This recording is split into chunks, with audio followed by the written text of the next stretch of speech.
မေဒီတခါမှာတော့လက်တလုံးနာမည်ကြီးနေတဲ့ Spider-Man Brand New Day movie နဲ့ပတ်သက်ပြီးမှဒီ movie ထဲမှာပါတဲ့ Easter egg တွေ hidden detail လေးတွေကို breakdown လုပ်ပေးသွားမှာဖြစ်ပါတယ်။ spoiler ပါမှာဖြစ်တဲ့အတွက်ကြောင့်ရုပ်ရှင်မီကြည့်ရတဲ့သူတွေက spoil မိမှာကြောက်လို့ရှိရင်ကြော်သွားလို့ရပါတယ်။အရင်ဆုံးဒီ movie ကို breakdown မလုပ်ခင်မှာခုမှစကြည့်ရတဲ့သူတွေနားလည်အောင်အတွက်ဒီဇက်ကားရဲ့ timeline နဲ့ Tom Holland ရိုက်ကူခဲ့တဲ့ Spider-Man ဇက်ကားအချင်းချုပ်ကိုပြပြပေးပါမယ်။2019 Homecoming နဲ့2019 Far From Home မှာဆိုလို့ရှိရင်ဒီပထမနဲ့ဒုတိယကားမှာတော့က Peter Parker ကပင့်ကိုအကိုက်ခင်ရပြီးမှစွမ်းအားရလာခဲ့ပါတယ်။အဲ့ဒီမှာ Iron Man ကသူ့ကို Avenger အဖွဲ့တွေခေါ်ပြီးမှနီးပညာမျိုးဝတ်စုံတွေပေးပြီးမှဆရာတယောက်လိုမျိုးစောင့်ရှောက်ခဲ့ပါတယ်။2021မှာထွက်ခဲ့တတိယက No Way Home ကဘီလိန်တယောက်ကြောင့် Spider-Man က Peter Parker ဖြစ်ကြောင်းတကဘာလုံးသိသွားပြီးမှသူ့ရဲ့ဦးလေးအတော်သူ့ရဲ့ချစ်သူ MJ နဲ့သူ့တငယ်ချင်းနတ်တို့ပါအနေနဲ့ကြုံလာခဲ့ရပါတယ်။အဲ့ဒီပြဿနာကိုရှင်းဖို့အတွက် Peter က Doctor Strange စီမှာကဘာပေါ်ကလူတွေအားလုံး Peter Parker ကိုမိသွားစေမယ့်မန်တန်ကိုယူခိုင်းခဲ့ပါတယ်။အဲ့ဒီမန်တန်ကအောင်မြင်သွားပြီးမှကဘာပေါ်ကလူတွေ Avenger အဖွဲ့ဝင်တွေသူ့ရဲ့ချစ်သူ MJ နဲ့သူ့တငယ်ချင်းနတ်အပါအဝင်ပေါ့နော်။အားလုံးက Peter Parker ဆိုတဲ့လူသားကိုလုံးဝမိသွားကြပါတယ်။အဲ့ဒီနောက်မှာ Peter ကမိသားစုလည်းမရှိတငယ်ချင်းလည်းမရှိပဲနဲ့တိုက်ခန်းလေးတစ်ခုမှာတယောက်တည်းအကြီးကျယ်စွာနဲ့နယူးယောက်မြို့ကလမ်းဘေးရာဇဝတ်မှုတွေကိုလိုက်လံနေနေ Full Time Spider-Man ဘဝရောက်သွားတဲ့ပုံနဲ့တတိယကားကပြီးဆုံးခဲ့ပါတယ်။ဒီ2026 Brand New Day ဇက်ကားကတော့ဒီဖြစ်ရတဲ့အပြီး၄နှစ်ကြာမှဇက်အိမ်သိမ်းထားတာဖြစ်ပါတယ်။လူတိုင်းကသူ့ကိုမိနေတဲ့အတွက်သူက Avenger အဖွဲ့နဲ့မပတ်သက်တော့ဘဲနဲ့သူ့ရဲ့တကူတော်လှုပ်ရှားခဲ့ပါတယ်။ Okay ဒါဆိုလို့ရှိရင်မျိုးဒီဇက်ကားရဲ့ breakdown ကိုစလိုက်ရအောင်။ဇက်ကအစမှာဆိုလို့ရှိရင် Peter ကနယူးယောက်မြို့တိုက်ခန်းမှာနေထိုင်ရင်းနဲ့ Stark နီးပညာမရှိတော့အတွက်ဝစ်စုံကိုကိုယ်တိုင်ချုပ်လုံးဝစ်ဆင်ခဲ့ပါတယ်။အဲ့ဒီဝစ်စုံကို1960ပြည့်နှစ်တုန်းက Steve Ditko ရေးဆွဲခဲ့တဲ့မူလ classic ကတုံးဝစ်စုံကိုအပြေအဝဂုံပြုပြီးမှချုပ်လုပ်ထားပါတယ်။ classic red and blue suits ပုံစံမျိုးချုပ်လုပ်ထားတာမျိုးပဲဖြစ်ပါတယ်။ Tobey Maguire and Andrew Garfield ကနေပြီးတော့ inspire ယူထားတာပဲဖြစ်ပါတယ်။အပြာရောင်အထည်သားပေါ်မှာရောင်ပြောင်လက်နေတဲ့ပစ္စည်းကိုသုံးထားပြီးမှ Andrew Garfield ရဲ့ The Amazing Spider-Man 2 ကဝစ်စုံကိုinspire ယူထားပါတယ်။ရင်ဘတ်နဲ့ကြောဘက်ကပင့်ကူလိုကိုမျက်လုံးပုံစံတွေက Tobey Maguire ရဲ့ classic ပုံစံနဲ့ comic တွေက Ditko style ကိုပေါင်းစပ်ထားရပဲဖြစ်ပါတယ်။ Stardom မရှိတော့တဲ့အတွက်ကြောင့် Peter ကအနွေးထည်ဘတ်နဲ့ခေါင်းစွပ်အုပ်ထုပ်ကိုဝတ်ဆင်ထားရပါတယ်။ Homecoming မှာတော့က Starbucks စုမှာပါဝင်တဲ့အပူပေးစနစ်မရှိတော့တဲ့အတွက်ကြောင့်ရာသီဥတုအေးဒဏ်ကိုကိုယ်တိုင်ခံစားနေရပြီးမှအထက်ထက်ဝတ်ဆင်နေရခြင်းဖြစ်ပါတယ်။ဒါက2018ထုံး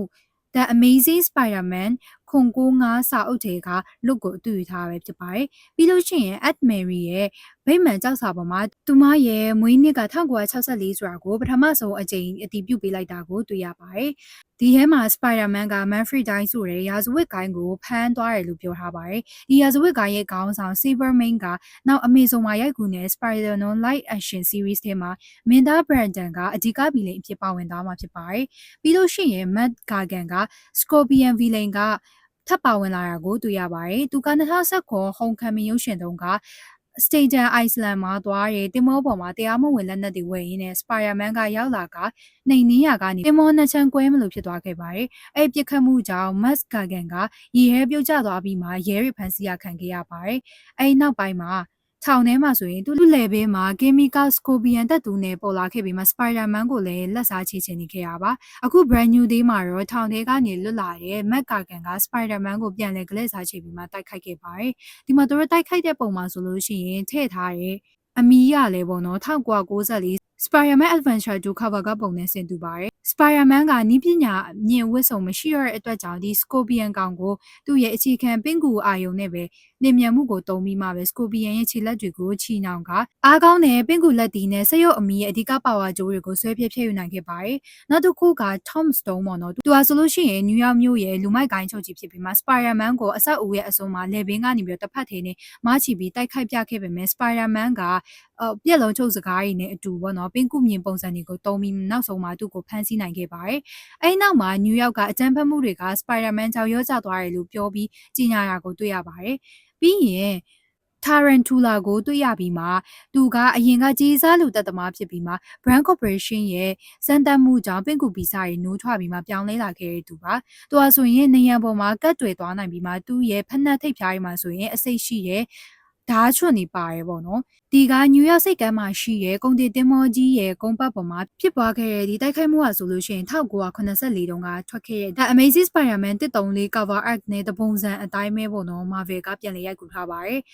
အဲဒီနောက်မှာပီတာကစပိုက်ဒါဆန်တွေနဲ့ဓာတ်ချက်တွေကိုရှောင်သိမ်းပြီးမှလေထဲမှာကျွန်းပြန်ကထာရန်တူလာရဲ့ခြေနှစ်ဖက်ကိုပင့်ကူမြင့်ဖြဲချုံနာဖမ်းဆီးနိုင်ခဲ့ပါတယ်နောက်ဂျာရန်ရုတ်ကအရင်ကရေနံတူးဖော်ရဲ့မန်နေဂျာတဦးဖြစ်ပြီးမှအစည်းတန်းကြောင့်အယိုးတွေကြေမွားပျက်စီးသွားခဲ့ရမှာနီးပညာနဲ့ခန္ဓာကိုယ်ကိုပြန်လည်တည်ဆောက်ခဲ့ပြီးဦးကောင်းမှာစတီးပြားတက်ဆင်ထားတဲ့တာမဏိလူသားစိုက်ပေါ်ဖြစ်လာခဲ့ပါတယ်။ဒါကို1981ခုနှစ်ကထွက်ခဲ့တဲ့ Amazing Spider-Man 221 cover art ဆိုတဲ့ပုံစံအတိုင်းပဲပေါ့နော်။ Ultra slow motion တစ်စက္ကန့်မှာ420 frame rate ဖြင့်ပုံတူရိုက်ကူးခဲ့ပါတယ်။သူ့ကိုလည်း Spider-Man က Run Road တန်ကောင်းကိုအုတ်နေရင်နဲ့စောင်းမိအောင်လမ်းလွဲကအနာယူပြီးမှဖန်ဆီးနိုင်ခဲ့ပါတယ်။နောက်တစ်ခုက The Hand Ninja ဂိုင်းပေါ့နော်။သူဆိုလို့ရှိရင် Daredevil ရဲ့အကြီးအကရန်သူတော်ကြီးဖြစ်ပြီးမှဒီနယူးယောက်မြို့ပေါ်မှာပေါ်လာခြင်းကလည်း Daredevil Universe နဲ့ဒီရုပ်ရှင်ကချိတ်ဆက်နေနိုင်ပါတယ်။ Ninja ဂိုင်းက DOTC အဖွဲ့ရဲ့အရာရှိချုပ် Bill ကဒဟန်ကိုင်းကိုအထူးလုံခြုံရေးတပ်ဖွဲ့ဆိုပြီးမှခေါင်းစဉ်ထည့်ပေးပြီးမှအစိုးရလိုအပ်ချက်တွေဖုံးဖို့နဲ့ရန်သူတွေကိုလှုပ်ကြံတပ်ဖြတ်ဖို့အတွက်အသုံးချခဲ့ပါတယ်။ဒါကိုလည်း Spider-Man ကတသက်ညညာဖြစ်နေနှင်းခဲ့တော့မြို့ကသူ့ကိုတော့ပေးပြီးမှဆူချတာကိုတွေ့ရပါတယ်။ပြီးတော့ Spider-Man ကသူ့အရင်ကအမတ်တရားတွေကိုပြန်ကြည့်နေပါတယ်။နောက်ပြီးတော့ပထမအချိန်မှာတရားဝင်မိတ်ဆက်ပြလိုက်တဲ့ The Punisher Frank Castle ရဲ့ Budget Van ကားကို1985ခုနှစ် Spider-Man and the Punisher comic တွေကအတိုင်းရိုက်ကူးထားပါတယ်။ဒီကားကရိုးရိုးကုန်တင်ကားမဟုတ်ပဲနဲ့ကားပေါ်ဒီတစ်ခုလုံးမှာရင်စစ်ဘက်ဆိုင်ရာတုံးကြီးကာရီနဲ့လှုပ်ထားလို့လောင်ချတန်တွေမိုင်းတန်တွေကိုခဏရရှိပြီးမှကားရဲ့အမိုးပေါ်မှာလည်း360ဒီဂရီပြစ်ခတ်နိုင်တဲ့စက်တနတ်တွေတက်ထားပြီးမှကားရဲ့အတွင်းခန်းအနောက်ခန်းမှာဆိုရင်ကွန်ပျူတာစနစ်ဂျူဒူးဆက်တွေရဲ့စနစ်လက်နက်တွေခဲယမ်းတွေတူလောင်ယုံနဲ့အရေးပေါ်ဈေးကူးတောင်းနိုင်တဲ့အခန်းတွေပါဝင်ပါတယ်။ Spider-Man ကတင့်ကားကိုတားဆီးနေတော့လမ်းလွဲအောင် Spider-Man ရဲ့အရှိကနေပြီးတော့ပင်ကူမြင်နဲ့လာပိတ်တော့အချိန်မထိန်နိုင်ပဲနဲ့ Frank ကဘန်ကားနဲ့ဝင်တိုက်ပါတယ်။ Peter ကလွင့်ချက်သွားတဲ့အချိန်မှာသူ့ကိုဘာလို့တိုက်လိုက်တာလဲလို့အော်ပြောတော့ Frank ကပတင်းပေါက်ကနေညင်းညူနေတဲ့ကောင်လေးဒါက hot မဟုတ်ဘူးပင်ကူမြေဖယ်စမ်းဆိုပြီးမှပြောလိုက်တဲ့ခါဆိုလို့ရှိရင်လည်းတော်တော်လေးရည်ရတယ်ပေါ့နော်။ Peter က Frank နဲ့ထိတ်တိုက်တွေ့ပြီးမှမဟာမိတ်ဖွဲ့ခဲ့ပါတယ်။နောက်ထပ်ပါလာတဲ့ villain က Citizen က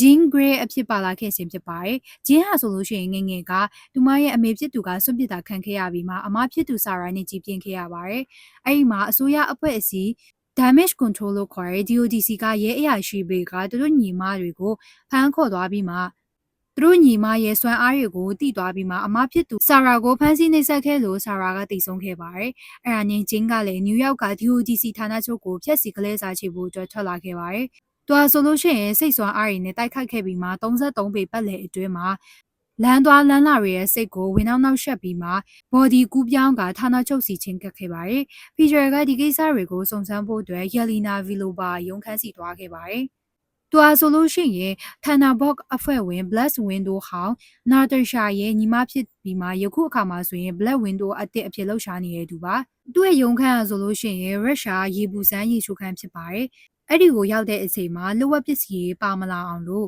Yelena က Peter ကိုရေကန်ထဲဝင်ဖို့အတွက်အင်ဂျီချိုဖို့အတွက်ပြောပါတယ်။ Peter လည်းသူပြောတဲ့အတိုင်းစင်းပြီးမှရေစိမ်ရင်းနဲ့သတင်းအချက်လက်တွေမျှဝေခဲ့ပါတယ်။ Peter ကမြို့ထဲမှာ DODC အဖွဲ့တွေတိုက်ခိုက်ခံနေရလို့လူတွေလည်းထိန်းချုပ်ခံနေရတဲ့ကိစ္စကို Avenger အဖွဲ့စီတိုင်ပင်ပြီးပြောခိုင်းတော့ Yelena ကညှင်းပယ်ခဲ့ပါတယ်။သူဆိုလို့ရှိရင်အာလူပုံစံနဲ့ခိုင်းနိုင်မိပါပေါ့နော်။ကဘာပစ္စည်းမဲ့အရေးမှာ Avenger ရှင်းရမှာဖြစ်ပြီးဒီနယူးယောက်မြို့ထဲကကိစ္စတသေးလေးတွေကိုသူ့ကိုပဲရှင်းလိုက်ပါလို့ပြောခဲ့ပါတယ်။ Spider-Man က DODC ရဲ့ရဲအရာရှိတွေက DODC ရဲ့အထက်ကဟာတွေကိုလိုက်ပြီးမှပြပြီးမိတ်ဆက်ပေးခဲ့ပါတယ်။ House Party မှာဆိုလို့ရှိရင် Peter ရဲ့ချစ်သူဖြစ်ခဲ့ဘူးတဲ့ MJ က Peter ဝယ်ပေးဘူးတဲ့ဆွဲကြိုးကိုဝတ်ထားပါတယ်။ဒါပေမဲ့ Peter ကိုတော့မမှတ်မိတော့ Peter လည်းသူ့ရဲ့အိမ်နီးနားချင်းလိုပဲမိတ်ဆက်ခဲ့ပါတယ်။အဲ့နောက် MJ ရဲ့ချစ်သူ Ezra Bridger ကိုတွေ့ရတော့ Peter လည်းသူအစားထိုးခံလိုက်ရပြီဆိုတာကိုသိသွားခဲ့ပါတယ်။အဲ့နောက်မှာ Peter ကမိုးရီထဲမှာပြန်တဲ့နဲ့ MJ နဲ့အကြောင်းတွေကိုပြန်တွေးပါတယ်။သူပြန်ရောက်တော့ Peter ကသူ့မျက်လုံးတစ်ခုလုံးမဲနေရကိုမှန်ထဲမှာတွေးလိုက်ရပြီးမှ Peter ကသူ့ရဲ့ပင်ကုအမြင်တွေလည်းထုတ်လွှတ်တာတွေကိုလည်းတွေ့ရပါတယ်။အရင်2000ဇက်ကားတော့ဆိုရင် Peter Oversand ဖြစ်ခဲ့တယ်လို့မျိုးပေါ့နော်အတန်တွေနဲ့ပြန်ကြားနေရပါတယ်။တစ်ဖက်မှာ Jean ကတော့ Scorpion တွေကိုထိန်းချုပ်ပြီးမှသူမအမရှာခိုင်းခဲ့တဲ့ VMAX ကို DODC Data Center မှာရှာခိုင်းနေပါတယ်။ Peter ကမိုးပေါ်မှာပြန်လာပြီးမှ Scorpion နဲ့ပြန်ချတာလည်းတွေ့ရပါတယ်။ Peter ကခေါင်းရမ်းကိုက်နေပြီးမှ Peter ရဲ့ DNA ကို ယူရမယ့်အချိန်မှာသူ့ရဲ့မျက်လုံးတွေကအမဲရောင်ကိုပြောင်းသွားပြီးမှစကိုပီယန်ကောင်ကိုသူ့ရဲ့အမိကနေကင်ပြီးမှပြစ်ပေါက်ခဲ့ပါတယ်။ပီတာကရဲကိုတောင်တတ်မလို့ဖြစ်သွားသေးတာကိုတွေ့ရပြီးမှဒါကစိတ်တန်ရာတွေကြောင့်အခုလိုဖြစ်ခဲ့ရလို့ပြောလို့ရပါတယ်။သူ့မိသားစုကငငယ်ကဆုံးသွားခဲ့ရဖြစ်ပြီးမှသူကငငယ်လေးကလေးကသူ့ရဲ့အန်မီနဲ့ဦးလေးဘန်နဲ့ကြီးပြင်းခဲ့ရပါတယ်။အဲဒီနောက်မှာ Peter က Empire State တက္ကသိုလ် campus ကိုသွားခဲ့ပါတယ်။ဒါက comic ထဲမှာလည်း Peter ရဲ့ college ကျောင်းဖြစ်ပြီးမှ Spider-Man ဇာတ်လမ်းအများစုအခြေစိုက်တဲ့နေရာဖြစ်ပါတယ်။ Peter ကပင့်ကူဗီဇတွေဖောက်ပြန်လာတဲ့အတွက်စားအားတွေကထိမရအောင်ပြင်းထန်လာလို့သူက Bruce Banner House ကအကူအညီတောင်းက Mutant Inhibitor ချစ်ပင့်ကူဗီဇတွေမပြန့်ပေါင်းလို့တားဆီးပေးတဲ့အရာကိုဆင်ခဲ့ပါတယ်။အဲဒီချစ်တက်လိုက်တဲ့အချိန်မှာ Peter ကအားနေသွားခဲ့ပါတယ်။ Jean Grey ကသူမရဲ့ telepath စွမ်းအားကြောင့်ဒေါက်တာ Strange ရဲ့ momentum ကိုကျော်လွန်က Peter Parker က Spider-Man ဖြစ်ကြောင်းတဦးတည်းသိရှိသူဖြစ်ပြီးမှ Peter ရဲ့ချစ်သူ MJ ကိုပါစိတ်ချင်းပူပြီးမှတစက်ခံလုပ်ခဲ့ပါတယ်။ MJ ကခေါင်းမူပြီးပြုတ်ကျသွားတဲ့အချိန်မှာ Peter က MJ ကိုကယ်ခဲ့ပါတယ်။ Jean Grey ကို X-Men အဖွဲ့ရဲ့အစွမ်းသက်ဆုံးခေါင်းဆောင်အဖြစ် MCU ထဲကိုတရားဝင်မိတ်ဆက်ပေးခဲ့ပြီးမှ Mutant ဟူတဲ့စကားလုံးတွေကိုလည်းသုံးခဲ့ရမလို့Marvel ကကမ္ဘာပေါ်မှာ Mutant လို့ခေါ်တဲ့မွေးရပါဗီဇပြောင်းလဲသူတွေရှိနေပြီဖြစ်ကြောင်းတရားဝင်ကြေညာခဲ့ပါတယ်။ Bruce Banner က ESU သိပ္ပံတက်ခွဲခန်းစီကိုရောက်လာခဲ့ပြီးမှ Spider-Man က Mutant Inhibitor ချစ်နဲ့တခြား DIY နည်းပညာတွေကိုစမ်းသပ်နေလို့ထိုအရာတွေကအန္တရာယ်များတဲ့အတွက်ကြောင့် Peter ကိုရက်တံဖို့တတိပေးခဲ့ပါတယ်။ Peter ကလည်းစိတ်သက်သာနေလို့ညင်းဆန်ရင်နှစ်ယောက်သာအငင်းပွားခဲ့ကြပါသေးတယ်။အဲဒီနောက်မှာ Jean ကစိတ်ကိုထိန်းချုပ်ပြီး Bruce Banner ကို Hot အဖြစ်အတင်းပြောင်းလဲခိုင်းပြီးမှ Peter ကိုတတ်ဖို့ပြောခဲ့ပါတယ်။အဲဒီချိန်မှာ Friends ကဂျားကနေဝင်လာပြီးမှ Hot ကိုလမ်းပစ်တော့ Hot လည်းစိတ်တူကဘန်ကားကိုလက်နှစ်ဖက်ပြင်မှချီပြီးမှလွတ်ပစ်လိုက်တော့ဘန်ကားကပျက်စီးသွားခဲ့ပါတယ်။အဲဒီနောက်မှာ Peter နဲ့တိုက်ခိုက်ရင်းနဲ့နှစ်ယောက်လုံးအဆောက်အဦအပြင်ကိုရောက်သွားတဲ့အချိန်မှာ Peter ကသူ့ရဲ့ပင်ကူမြင်နေနဲ့ Hulk ရဲ့မျက်လုံးနဲ့ခြေထောက်တွေကိုချီနှောင်ခဲ့ပါတယ်။ဒါပေမဲ့ Hulk ကပြန်တိုက်ခိုက်ပြီးမှ Peter ကိုထိုးရမယ့်အချိန်မှာပေါ့နော် Peter ကသူ့ရဲ့နာမည်ကိုပြောလိုက်ပြီးမှစိတ်ချင်းဆက်ကတတိပြန်သွင်းပေးခဲ့ပါတယ်။တစ်ဖက်မှာဆိုရင် Frank ကို Jean ကညှို့ယူထားပြီးမှသူမရဲ့လက်ဘေးမှာ UDC ချစ်ပြားကိုကတ်ထားတာကိုလည်းတွေ့ရပါတယ်။ Peter က MJ ကိုပြန်သွင်းမယ်လို့ပြောတော့ကPeter ကို MJ ကညင်းခဲ့ပါတယ်။ဒါပေမဲ့ MJ က Peter တငယ်ချင်းနှံ့နဲ့တွေ့ဖို့တောင်ပြန်ခေါ်သွားခဲ့ပါသေးတယ်။အဲဒီနောက်မှာ Peter က Yelena စီကနေ Jean ရဲ့အချက်လက်တွေကိုတောင်းယူခဲ့ပါတယ်။ Jean က We Must လို့ခေါ်တဲ့သူ့အမဖြစ်သူရဲ့အထီးကျန်စွာအသေးခံပြီးဒုက္ခရောက်ခဲ့ရတဲ့နောက်ဆုံးမြင်ကွင်းကိုသိသွားတဲ့အခါမှာစိတ်လိုင်းစွမ်းအားတွေဖြန့်ကျက်သွားတဲ့အချိန်မှာ DODC ချစ်ပြားလဲပောက်ကွဲသွားပြီးမှမြို့ပေါ်မှာရှိတဲ့လူတွေအားလုံးကို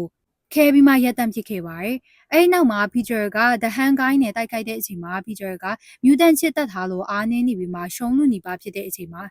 Jean ကရမလောင်ပြောင်စကားဆိုခဲ့ပါသေးတယ်။အဲ့ဒါနဲ့ပဲ Peter လည်းသူ့ရဲ့ Mutant ချစ်ကိုပြန်ဖြုတ်တာနဲ့သူ့မျက်လုံးတွေကအမဲရောင်ကိုပြောင်းသွားပြီးမှသူ့ရဲ့ပင်ကုမြင်နေနဲ့တိုက်ခိုက်ပါတော့တယ်။ Peter က The Hand Guy ကိုရှင်းပြီးတဲ့နောက်မှာ Jean နဲ့ပြန်တိုက်ခိုက်က